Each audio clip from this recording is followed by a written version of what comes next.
कैसा कैसा भूकंप आ रहा है, पूरा बिहार हिलडुल रहा है, समझ ही नहीं आ रहा क्या हो रहा है।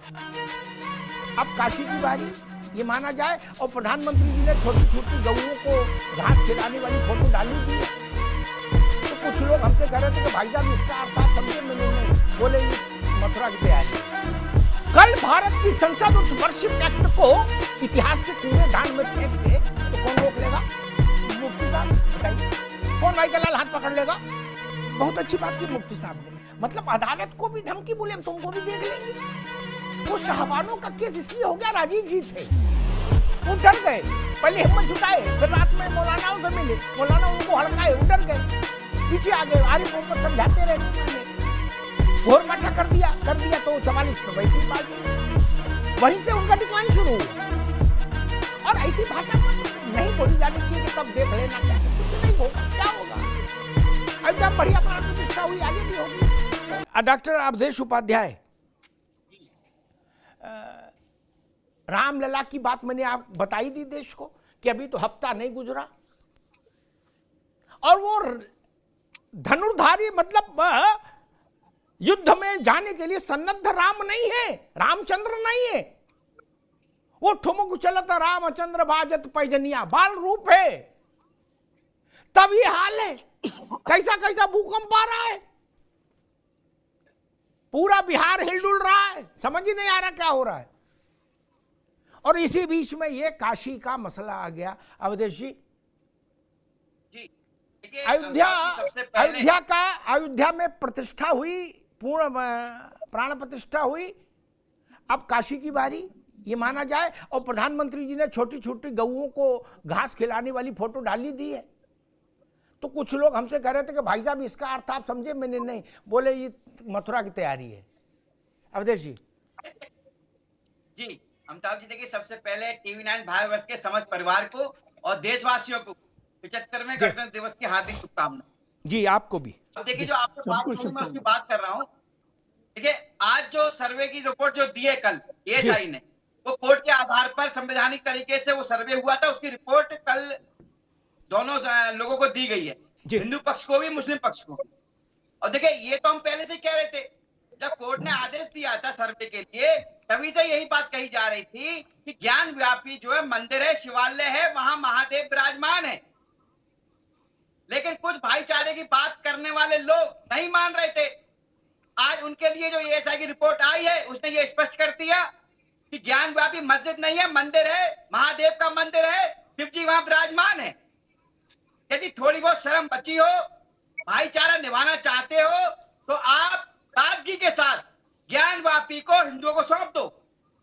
अन्यथा कल को क्या होगा, कोर्ट के आधार पर मंदिर बनेगा, जैसे राम मंदिर बना आपने देखा, फिर कहेंगे भाईचारे पर हमला हो रहा है, सांप्रदायिक सौहार्द पर बुलाने की कोशिश की जा रही है। इस बार तुम्हारी ताकत और औकात नहीं है कि तुम मंदिर मस्जिद तोड़ के मंदिर बना लोगे। नहीं, बेशर्मी की हद पार नहीं करो। इस बार तुम्हारी ताकत नहीं है, तुम मस्जिद तोड़ के मंदिर बना लोगे। सर्वे आया है, उसमें भी ये सिद्ध हो गया है कि इस बार तुम्हारी ताकत नहीं है, अपने गिरेबान में झांको। इस बार तुम्हारी ताकत नहीं है कि तुम मंदिर मस्जिद तोड़ करके मंदिर बना लोगे। और राम मंदिर का मसला था, लोगों ने खामोशी अख्तियार की, और बार बार इसी तरीके से अगर सरकार के दबाव में कोर्ट अगर निर्णय लेता है तो इसके अंजाम भुगतने के लिए तैयार रहो। आज जगह ज्ञान वापी पर बार बार आया है, कोर्ट अगर सरकार के दबाव में निर्णय लेगा तो सामने एक मिनट अवधेश बाबू, एक मिनट अवधेश बाबू, एक मिनट रुकिए, मुन्ना खान एक मिनट रुकिए, दोनों लोग एक मिनट रुकिए, अवधेश बाबू एक मिनट रुकिए, एक मिनट, मुन्ना खान से एक मिनट सवाल लेना है, बड़ा जरूरी है। अवधेश बाबू सब लोग उस सवाल पर मुफ्ती साहब आप भी गौर करिएगा। उस सवाल से गंगा जमुना दोनों की सेहत तय होगी इस देश में, भाई की भी सेहत तय होगी और चारे की भी। मुन्ना खान साहब, मेरा सवाल आपसे, अगर कल देश की सबसे बड़ी इजलास ने सुप्रीम कोर्ट में मामला, हाई कोर्ट लोअर कोर्ट होते तो सुप्रीम कोर्ट जाएंगे, सुप्रीम कोर्ट ने फैसला दिया कि हाँ भाई यहाँ जो एएसआई की रिपोर्ट है वो सही है, यहाँ जो अभी का स्ट्रक्चर है, यानी अभी जो मसाजिद वहाँ है उससे पहले वहाँ एक बड़ा हिंदू मंदिर था जिसको तोड़ के मस्जिद बनाएगी, ऐसा निर्णय आ गया, तो क्या करेंगे फिर? आपने कहा कि अगर कोर्ट ने निर्णय दे दिया तो अंजाम भुगतने को तैयार रहेंगे, तो क्या अंजाम दिखाया जाएगा? कोर्ट को मारा जाएगा? नहीं, एक मिनट रुक जाओ, कोर्ट को अमिताभ जी। मारेंगे। अरे रुको भाई, अमिताभ जी सुन मैं तो लें। विकल्प दे दूं, आप कोर्ट को मारेंगे, सुप्रीम कोर्ट पे चढ़ाई कर देंगे, या काशी में जो भक्त हैं उन पर चढ़ाई कर देंगे, जाके क्या करेंगे? लाठी डंडा लेके निकल आएंगे, क्या करेंगे? आपने कहा कि फिर अंजाम भुगतने के लिए तैयार रहना। अयोध्या में हमने खामोशी अख्तियार कर ली, अब की नहीं करेंगे, तो मतलब फिर क्या करेंगे जब खामोशी अख्तियार नहीं होगी तो? अमिताभ जी, जी 1990 में कानून बना था कि जो 100 साल पुराना जो धर्म स्थल है वो ऐसा ही रहेगा।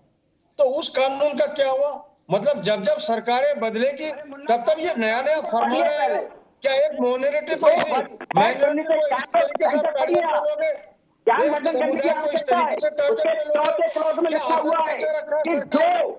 क्या यही अदालत में पेंडिंग है, उस ये पर ये कानून लागू नहीं होता है। अवधेश बाबू एक मिनट रुको, अवधेश बाबू एक minute, let me handle the debate. Munna Khan रुकिए, मुफ्ती साहब एक मिनट रुकिए, आप ही के पास आ रहा हूं। मैं बहुत अदब से एक बात कहना चाहता हूं, बात तीखी है लेकिन कहूंगा जरूर। जिस पार्टी की सरकार वर्शिप एक्ट लेके आई थी मुफ्ती साहब, क्या उस पार्टी के देश में 44 सांसद बचे कुल? कितने? 44। कल भारत की संसद उस वर्शिप एक्ट को इतिहास के कूड़ेदान में फेंक दे तो कौन रोक लेगा? मुफ्ती साहब बताइए, कौन भाई का लाल हाथ पकड़ लेगा? Tell me. जो पार्टी लेके आई थी, जिसकी सरकार नरसिंह राव, उनकी पार्टी के 44 सांसद बचे कुल देश भर में। मुफ्ती साहब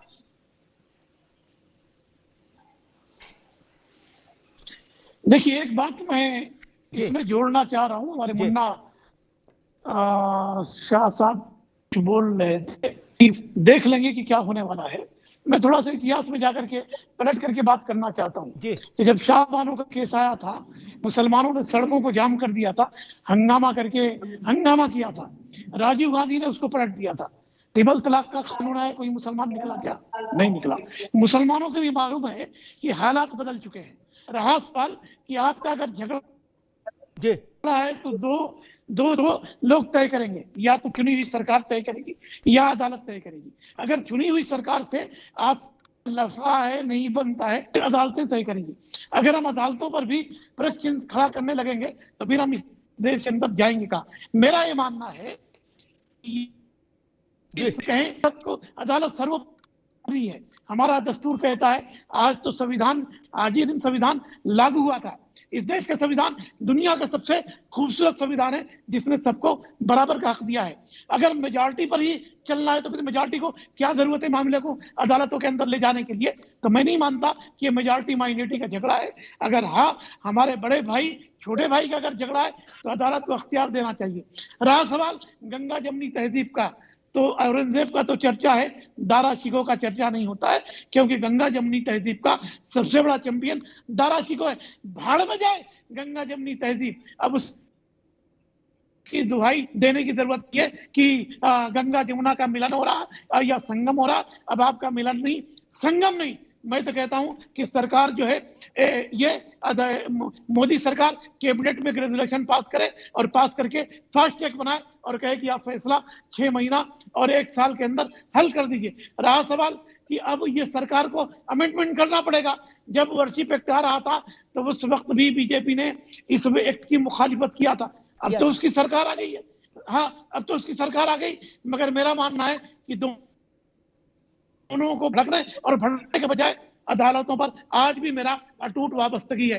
ये कोई सीरिया नहीं है, ये कोई पाकिस्तान नहीं है, ये कोई अफगानिस्तान नहीं है। ये मुल्क डेमोक्रेसी से चलता था, चलता है, चलता रहेगा। ये अम्बेडकर का संविधान इतना मजबूत है, हाँ, किसी को हाथ लगाने की इजाजत नहीं। बस अदालत पर भरोसा करिए और अदालत की आलोचना मत करके देश का माहौल खराब मत करिए। ठीक, बहुत अच्छी बात की मुफ्ती साहब ने। मतलब अदालत को भी धमकी बोले, हम तुमको भी देख लेंगे। वो शाहबानों का केस इसलिए हो गया, राजीव जी थे, वो डर गए। पहले हिम्मत जुटाए, फिर रात में मौलानाओं से मिले, मौलाना उनको हड़काए, वो डर गए, पीछे आ गए। आरिफ मोहम्मद समझाते रहे, नहीं माने, घोर माठा कर दिया तो 44 पे बैठी पार्टी। वहीं से उनका डिक्लाइन शुरू हुआ। और ऐसी भाषा मत नहीं बोली जानी चाहिए कि तब देख लेना क्या क्या, कुछ नहीं होगा। क्या होगा? अयोध्या में बढ़िया प्राण प्रतिष्ठा हुई, आगे भी होगी, होना चाहिए, क्या समस्या। और संसद का कानून, मैं एक उदाहरण दूं, फिर अवधेश जी आपकी बात अधूरी रह गई थी। संसद का कानून कुरान की आयत नहीं है, न वेद का श्लोक है। 125 बार कानून बदले गए संसद के, संविधान के। संविधान में 125 बार संशोधन हो चुका है। संविधान, संसद इस देश के 150 करोड़ लोगों की इच्छा से चलने वाली चीजें हैं। ठीक, सबसे बड़ी क्या है इस देश में? इस 150 करोड़ लोगों की इच्छा, ये जान लीजिए। उस इच्छा से जब जब कानून टकराए मुफ्ती साहब, 125 बार उनमें तब्दीलियां की गई। मुल्क की इच्छा, देश की इच्छा। अवधेश जी, मुन्ना खान साहब को आपने सुने, उनने कहा वो दिन भूल जाओ, हमने अयोध्या में चुप रह गए, काशी में चुप नहीं रहेंगे, कोर्ट कहेगा तो भी ईंट से ईंट बजा देंगे।